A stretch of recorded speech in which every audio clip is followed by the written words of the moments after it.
Good evening, ladies and gentlemen. Welcome to our nightly news. I'm your host, Mariam Zian, and here are your top stories for tonight. At the beginning, the Zionist aggression in Gaza and the Al-Shifa hospital continue as occupation forces committed 9 new massacres in the Strip, killing 82 Palestinians and injuring 110.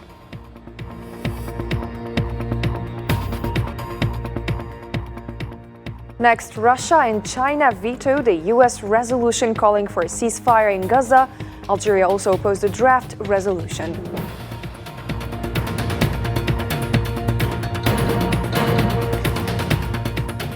The Algerian news agency APS declared that the announcement of early presidential elections signals return to normality.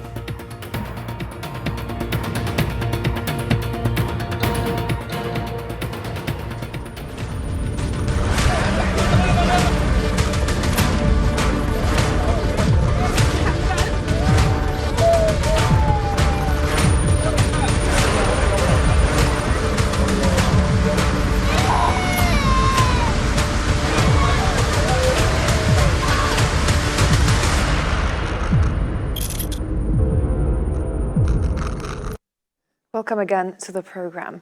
At the outset, medical sources in the Gaza Strip said occupation forces committed 9 massacres against families in Gaza over the last 24 hours, resulting in the killing of at least 82 Palestinians and the injury of 110 others. Local health authorities also confirmed that the Palestinian death toll from the ongoing onslaught since October 7 has risen to 32,070 reported fatalities, with an additional 74,298 individuals sustaining injuries. And the majority of the victims are women and children.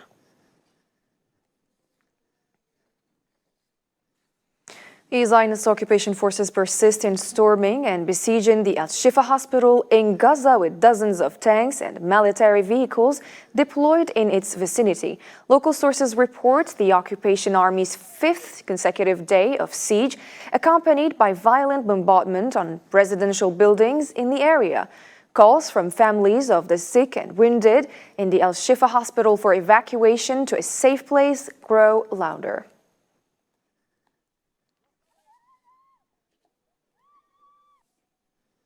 The Euro-Mediterranean Human Rights Monitor has documented numerous crimes committed by Israeli occupation forces in Gaza City, including killings, executions, bombings, stripping civilians, arresting them, and abusing them.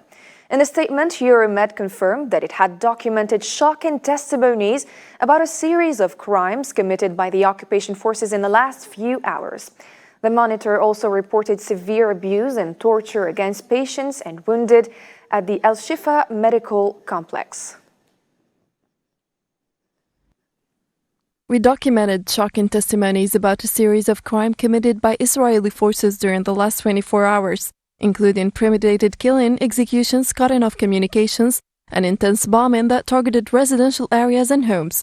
The attacks also included stripping civilians naked, using them as human shields, storming residential homes, launching arrest campaigns from inside them, and harassing residents. We are receiving appeals about severe abuse and torture against patients and wounded who were undergone treatment inside the Al-Shifa complex by besieging them and keeping them without treatment or food, dragging them on the ground and keeping them lying in front of tanks without their fate being clear yet. Member of Hamas Political Bureau Izzat al-Rishq said that the scenes of deliberate killing of innocent civilians in Gaza by the occupation army constitute a heinous war crime, as he put it. Al-Rishq stressed in a statement that this crime once again confirms that the occupation army is a gang of bloodthirsty killers, as he described it. This crime confirms that the occupation army is an army without morals or any human values and devoid of all laws and customs. This crime must be added to the file of the occupation's trial at the International Court of Justice for genocide and ethnic cleansing. The weapon with which innocent citizens were killed is a U.S. weapon, and this makes Biden and the U.S. administration partners in these crimes and bear full responsibility, and they must be pursued as war criminals. The spokesman for the civil defense in Gaza appealed to the international community, the International Civil Defense Organization, and the International Committee of the Red Cross to fulfill their humanitarian responsibilities in Gaza, emphasized the urgent need to stop the bloodshed among the Palestinian people, urgent intervention to allow full coordination for civil defense crews to operate in dangerous areas.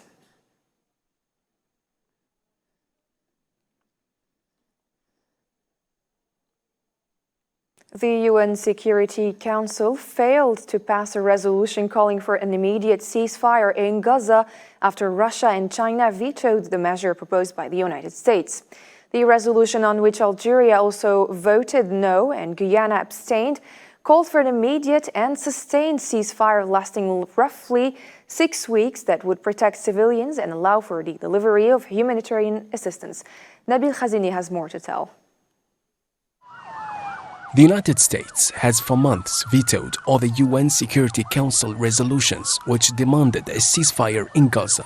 And on Friday, Washington has tabled its own resolution that was put to vote before the UN Security Council, while 11 members supported the US move. The draft resolution for a ceasefire in Gaza collided with the veto wall of Russia and China. Algeria also rejected it, and Guyana was the only country abstaining from voting. The US draft resolution provided for the urgent need for an immediate and sustainable ceasefire to protect civilians in Gaza. However, the opposing party described the resolution as being overly politicized and actually includes giving the green light to the occupation to carry out a military operation in Rafah.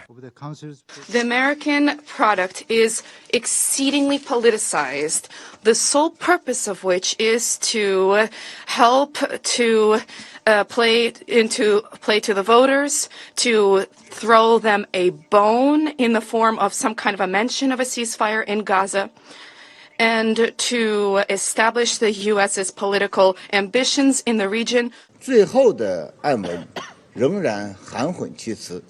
final text remains ambiguous and does not call for an immediate ceasefire, nor does it even provide an answer to the questions of realizing a ceasefire in a short time. This is a clear deviation from the consensus of the Council members and fell far short of the expectations of the international community. The US proposal tied a ceasefire and humanitarian aid efforts in Gaza to the need for the release of all the detainees. Palestinian UN envoy Riyad Mansour described the draft resolution as being one-sided. We want to say from the beginning that the ambassador of Algeria, who spoke inside the Security Council, reflects unanimously the unified Arab position vis-à-vis the draft resolution, which was not adopted in the Security Council for the obvious reasons, including it is one-sided and it did not mention Israel except maybe one time. And we reject framing what is happening as a terrorism issue. It is a genocide against the entire population of the Palestinian people in the Gaza Strip. The US resolution was a major shift for the United States, which had previously blocked any calls for a ceasefire in Gaza. This might reflect Washington's growing frustration about the occupation's conduct in a war that has killed more than 30,000 people and reduced much of the enclave to ruins. The Zionist occupation government faces mounting international pressure from Washington and Western nations over a possible invasion of Rafah amid fears of another humanitarian crisis in Gaza. Marwa Bilawar has the report.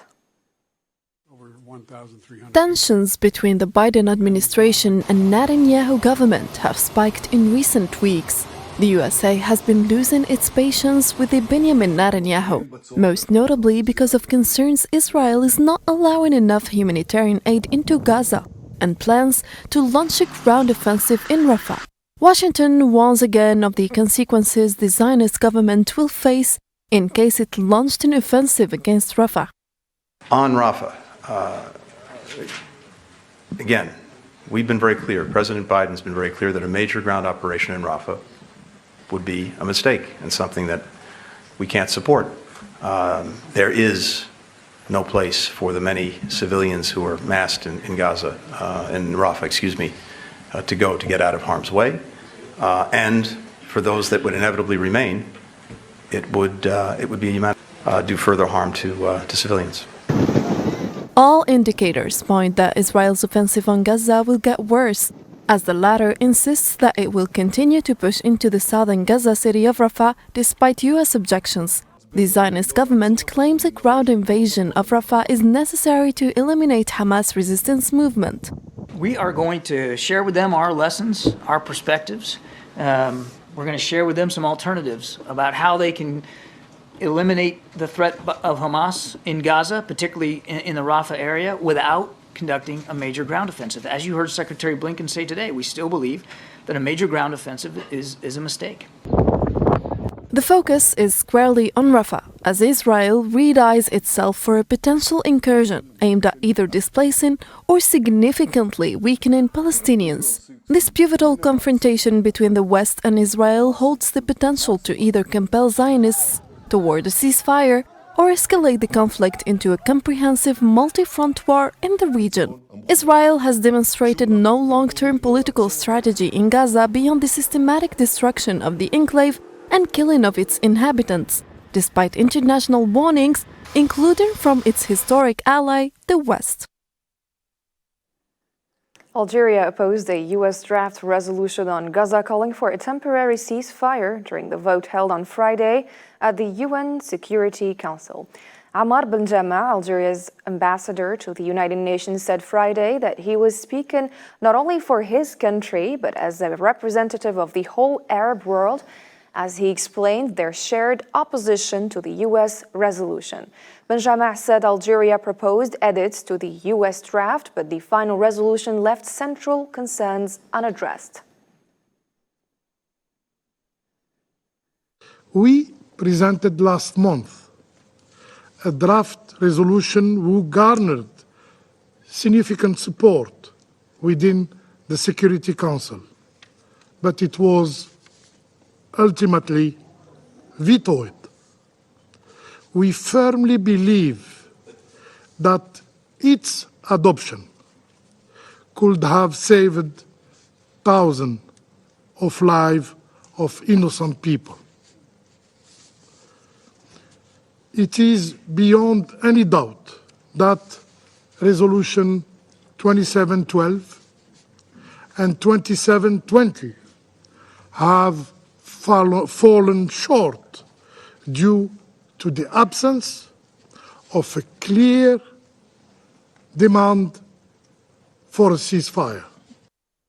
In the same context, Algeria's permanent representative to the United Nations stressed that focusing on measures aimed at reducing harm to civilians means giving permission for the continuation of bloodshed. Ammar Ben-Jama also expressed his country's concern about the possible Zionist military operation in Rafah. Let's take a listen. We are particularly concerned about a potential military operation in Rafah. Such a military operation would have devastating consequences. Ammar Ben-Jama also warned of the further aggravation of the humanitarian situation due to any decision that undermines the mission of UNRWA, which, according to him, is a tool for regional stability. UNRWA plays a vital role in assisting Palestinian refugees not only in Palestine, but also in Jordan, in Lebanon, in Syria. It is a tool of regional stability. Any resolution undermining UNRWA mandates would exacerbate the already dire humanitarian situation. In the same context, and still with the Palestinian file, U.S. Secretary of State Antony Blinken said that it is still possible to reach a ceasefire agreement in the Gaza Strip. Blinken added in a press conference in Egypt on Thursday evening that the negotiators are continuing to work to bridge the gaps, stressing his country's pressure to reach an agreement with the ongoing talks in Doha, but in return, he indicated that there is still hard work to achieve that. We've been working, as you know, with Egypt, with Qatar, and with Israel to put a strong proposal on the table. Hamas responded to that.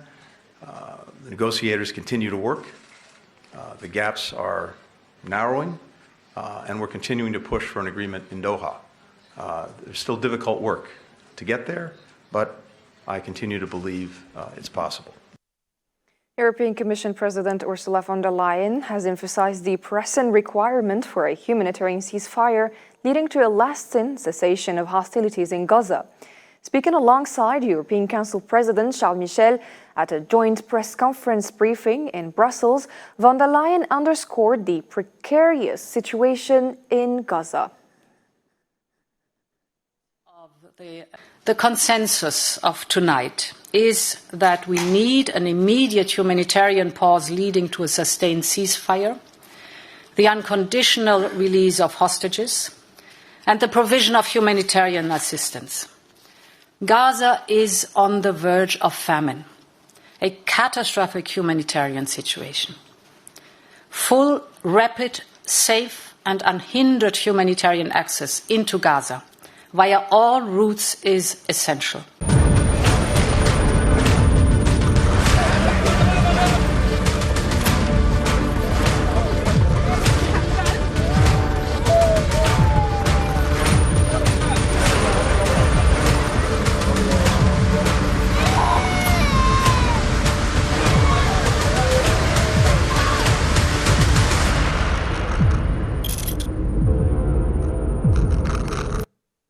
The Algerian news agency APS said that the decision to announce early presidential elections scheduled for September 7, 2024 is considered a return to normality. The agency stated in a detailed article that the motives and reasons for announcing the holding of early presidential elections are due to several internal and external factors.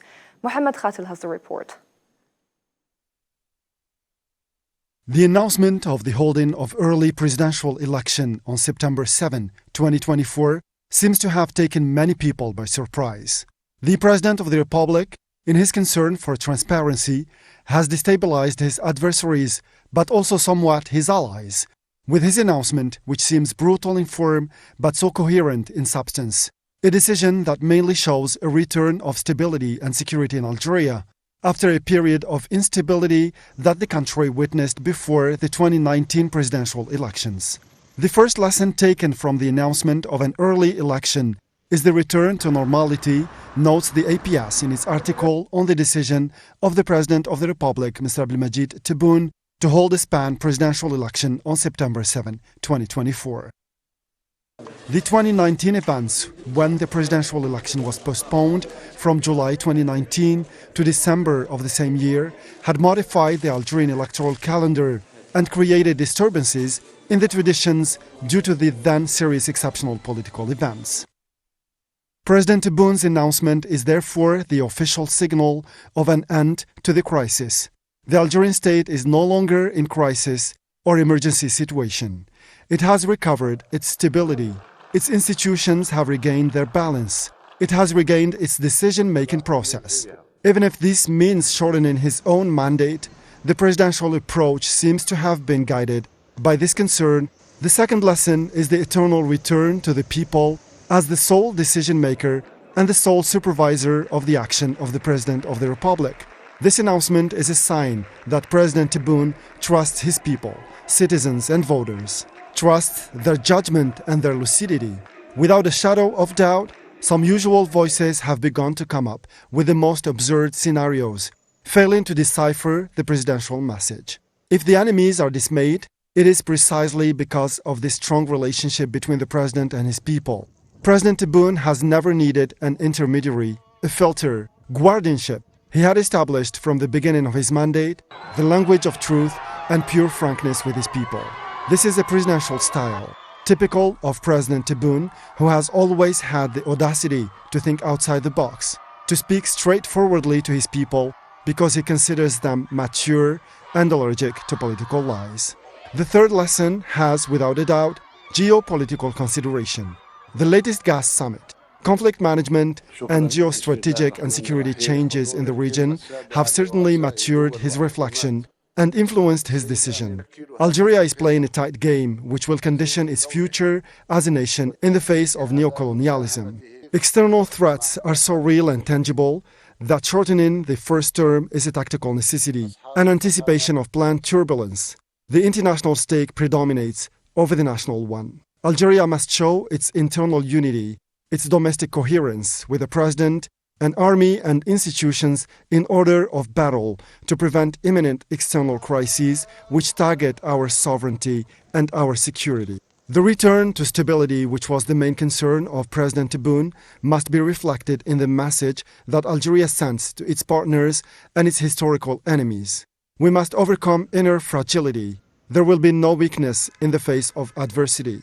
Algeria is ready for the challenges that it is facing, and organizing an early presidential election is the message of this newfound serenity.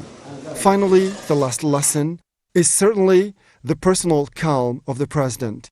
We can never emphasize it enough, but Algeria has a president who works. He has one job to do and one boss, the people. And as long as he has not fully achieved his objectives, his solemn promises, his unwavering pledges, he will remain completely focused on honoring his commitments toward the Algerians, towards the citizen to whom he restored the dignity of being the supreme arbiter.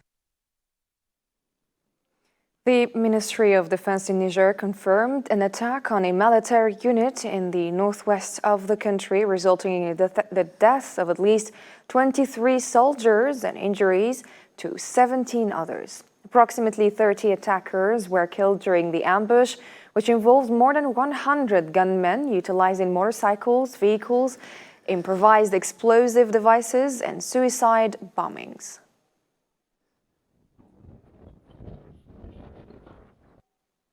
More than 40 individuals lost their lives and more than 100 sustained injuries on Friday when 5 gunmen in camouflage opened fire at a concert in Crocus City Hall near Moscow.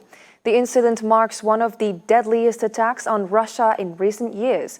Reports say flames engulfed the venue and thick smoke filled the air. Some attackers even barricaded themselves inside the building.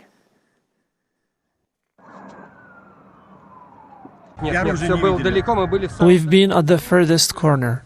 It all was far away. We've only seen crowd, but there was no panic. Everyone walked calmly. Some sat down as they walked out, but there was no panic.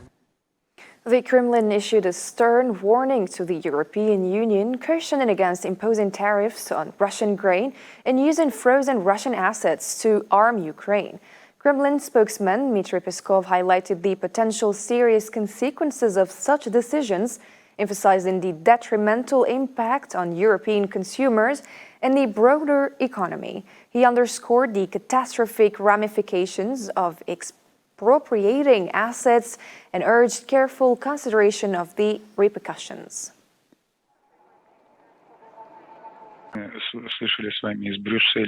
The illegal department of any bank understands the catastrophic consequences of such actions to expropriate assets, both for the bank, for the country as a whole, and for the European economy. If such decisions were released, this would have very serious consequences for those who took and implemented them. And for more international news, let's follow this report compiled by Hosam Berkan. Thousands of Yemeni demonstrators, including supporters of Houthi movement, rallied in the street of Sana'a on Friday to express solidarity with Palestinians in Gaza. Carrying banners, weapons, and Palestinian flags, protesters denounced Zionists and its Western allies, specifically the United States and Britain. The Houthis' attacks on ships in the Red Sea region since November have disrupted global shipping, purportedly as a gesture of support for Palestinians during the conflict between Zionists and Hamas in Gaza.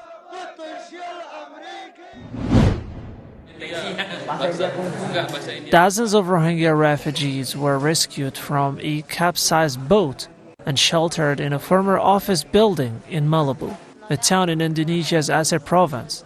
Tragically, many others remain unaccounted for or are confirmed deceased, after the vessel capsized off Indonesia's western coast.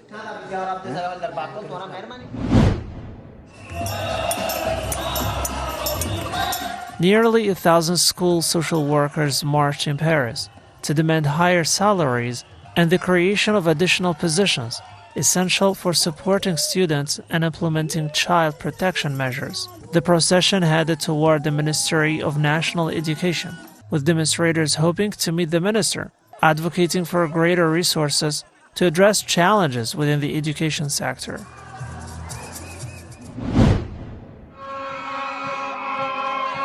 Kenyan doctors staged a protest march in Nairobi to highlight issues concerning wages and working conditions amid an ongoing nationwide doctor strike impacting healthcare services.